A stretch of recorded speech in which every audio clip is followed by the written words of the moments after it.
Estamos de volta, são 11 horas e 27 minutos, 11h27, 11h28 agora. Eu estou aqui com o Dr. Rui Júnior, que é residente de pediatria, escolheu o ramo da pediatria para atuar aí. Está terminando já a residência, né, doutor? As crianças, eu vi notícias, informações aí de que crianças estariam morrendo também por conta do Covid. Não é um caso isolado, são vários casos pelo Brasil todo. Está complicado? A Covid também está matando crianças? Também. Falava-se no início que as crianças eram imunes ao vírus. Bom dia, obrigado pelo convite, Obrigado. Bom dia a todos que estão em casa. É o seguinte, a Covid-19 também afeta crianças, né? Mas o que a gente sabe até o momento é que geralmente esses pacientes eles são oligossintomáticos, né? Tem poucos sintomas. Em alguns casos eles acabam desenvolvendo a doença mais grave, né? A síndrome respiratória aguda grave e acabam sendo internados em UTI. Então a gente tem sim registro de mortes no Brasil, tá? Mas a gente, inclusive eu assisti uma aula agora essa semana com dados mais atualizados. A taxa de mortalidade das crianças, no geral, é em torno de 0,3%. Tá? Então, assim, é uma taxa de mortalidade pequena quando comparado aos adultos, tá? Mas a gente tem que saber também que a taxa de infecção em crianças, ela aumentou principalmente a partir agora deste ano. A partir de março deste ano, está em torno de 13% a 15% a taxa de infecção em crianças. Olha só. Então a gente tem sim que ficar atentos, né? Porque elas também podem desenvolver doença grave. O risco é menor, mas também podem. Agora o senhor viu aí que em maio agora, é maio, né? 5 de maio, se não me engano, Várzea Grande começa as aulas presenciais. Você acha que é o momento para que as crianças voltem para a escola? Olha, Luiz, o que a gente percebe, né? Que com a volta às aulas, elas vão acabar se aglomerando mais. Sim. Né? E a gente vê ao longo de todos esses anos que com a aglomeração aumenta o risco de infecção, seja por doenças respiratórias, seja de diarreia, né, que é muito comum em criança também. Agora, neste atual momento, eu acredito que essa não seria a melhor saída, né, porque as crianças elas conviveriam com outras crianças, voltariam para o seu lar, né, então eu acredito que pensando neste ponto, neste motivo de transmissibilidade, não seria o melhor momento. Que é aquela história, a criança pode se contaminar, não desenvolver sintoma nenhum, mas ela vai levar o vírus para dentro de casa. Isso, é exatamente isso. E a gente tem visto uma taxa de mortes entre professores muito grande, todo dia praticamente, o Sintep tem colocado nas redes sociais, no Facebook, enfim, fotos de professores que perderam a vida por conta do coronavírus. Uma saída para isso seria talvez o revezamento de turmas, né? Então, por exemplo, em uma semana vai o primeiro ano, e depois continua a aula online, né? E essa talvez seria uma saída para evitar a aglomeração até que todos consigam ser vacinados, né? E a gente controle um pouco essa taxa de infecção no nosso país. Não querendo ser o profeta do Apocalipse, o que nós podemos dizer para os pais e quem tem filho, enfim, o que eles devem fazer, como eles devem proceder? A criança pode brincar no condomínio, pode sair de dentro de casa, pode ter uma vida social com os amiguinhos usando máscara. O que o senhor sugere? A gente tem visto, eu trabalho com crianças diariamente, então eu vejo que as crianças elas também estão sendo afetadas diretamente na questão psicológica, né? Porque elas de uma hora para outra pararam de conviver com seus coleguinhas, de brincar, fazer suas atividades diárias, deixaram de vivenciar a vida em família, né? Então, para que a gente diminua isso, elas podem sim ter um convívio com seus coleguinhas do prédio, desde que tomem esses cuidados. Brinquem em um espaço mais arejado, que elas estejam de máscara, né? Então, sempre respeitando esses cuidados que a gente sabe já desde o início, né? E alertar sempre os pais a qualquer sinal de resfriado, um nariz escorrendo, se a criança apresentar uma febre, uma tosse, que não deixe seu filho ir brincar com outras pessoas, né? Não deixe ela estar em um ambiente público, Porque até se prove o contrário, como nós estamos numa pandemia, a gente não pode descartar, né, que seja uma infecção por SARS-CoV-2. A questão da automedicação. De repente a criança começa a espirrar ali, não sei o que, o pai vai lá, dá um remédio X, um remédio Y, melão de São Caetano, que agora tem receita. Eu nunca vi aparecer tanta receita, né? Verdade. O que o senhor acha disso? A automedicação ela é muito prejudicial, né? Seja agora, neste momento de pandemia, seja para qualquer outra doença. O que eu sempre aconselho meus pacientes é isso. Não automedique seus filhos, tá? A gente vê casos de anafilaxia, de choque anafilático, a gente vê outras manifestações graves em decorrência da automedicação.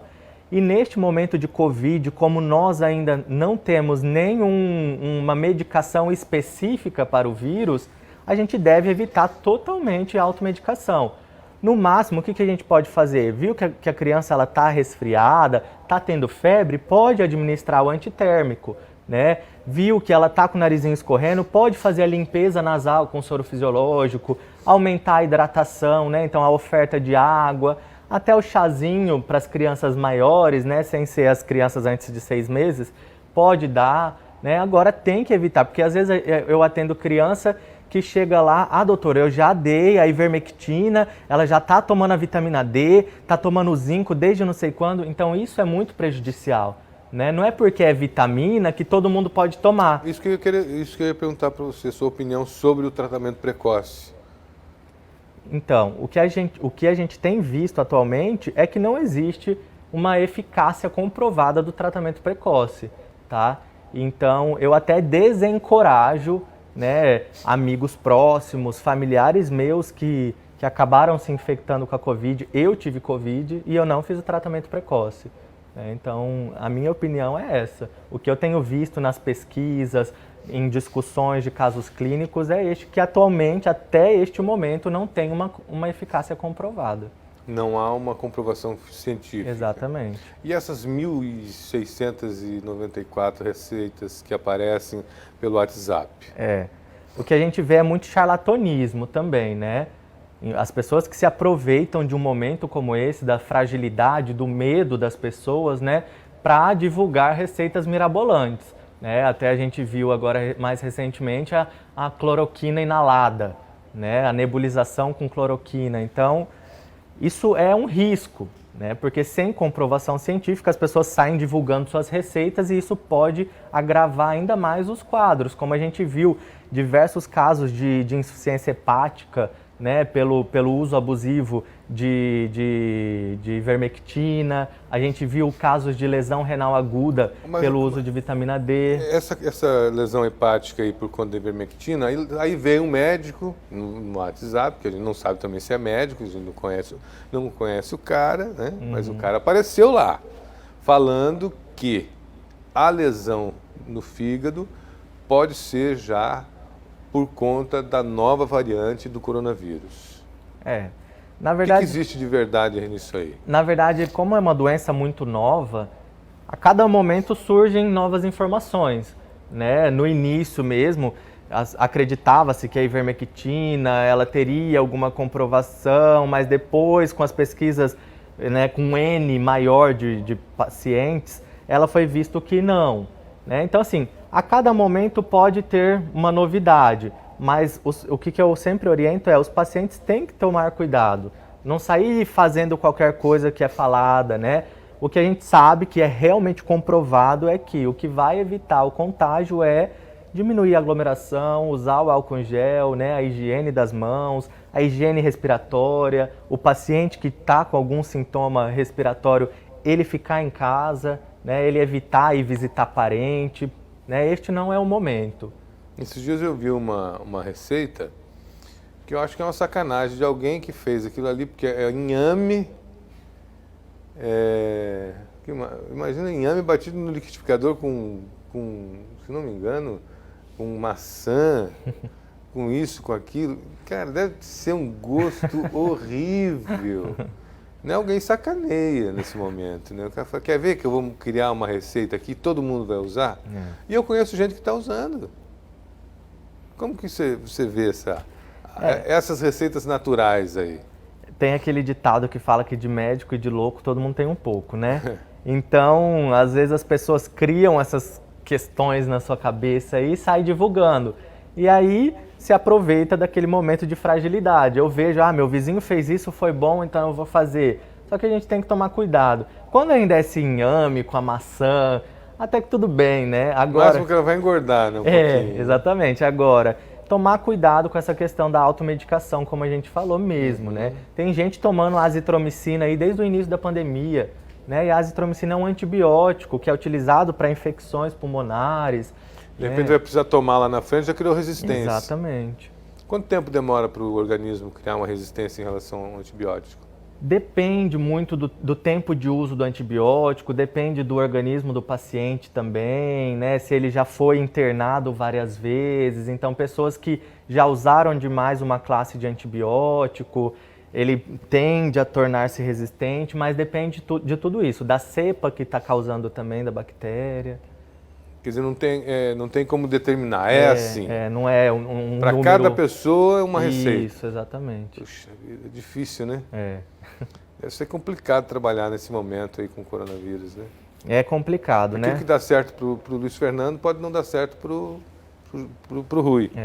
E o mais difícil é a gente lidar com a dor do paciente, né? A gente vê aquele paciente que está precisando de um suporte melhor e infelizmente não ter naquele momento, né? Isso tanto no público quanto no privado, que a gente vê as UTIs lotadas. Eu mesmo, diariamente, eu recebo mensagem de colega que precisava de uma vaga de UTI para o parente tal e não está conseguindo, né? Então, isso é muito triste. A gente vê as pessoas, elas necessitando de um suporte melhor e a gente não ter disponível.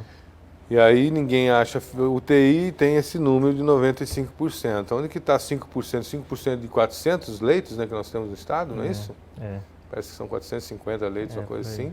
É muita coisa, né? Muita coisa. Doutor Rui, muito obrigado pela sua presença aqui, pelo papo, pela disposição de ter vindo até a TV nesse feriado de aniversário de Cuiabá. Muito obrigado, bom trabalho do senhor aí nessa pandemia. Termine logo essa residência, porque eu sei que nós estamos precisando de pediatras, né? É uma profissão, é uma especialidade, né? Que está cada vez menos pediatras, né? Eu que agradeço o convite, foi um prazer estar aqui hoje falando um pouquinho, né, sobre o momento que a gente tem vivido e levar esperança para todo mundo também, que a gente tem vivido momentos difíceis, mas a gente tem que ter fé e fazer a nossa parte, que um dia tudo isso pode passar, né? Depende também de nós. E parabéns a Cuiabá, essa cidade maravilhosa que me acolheu. Eu estou aqui desde 2011, vim fazer minha faculdade e agora já estou fazendo a especialização. E amo Cuiabá e amo o povo cuiabano também. Bacana, obrigado. Obrigado pelo seu trabalho e parabéns.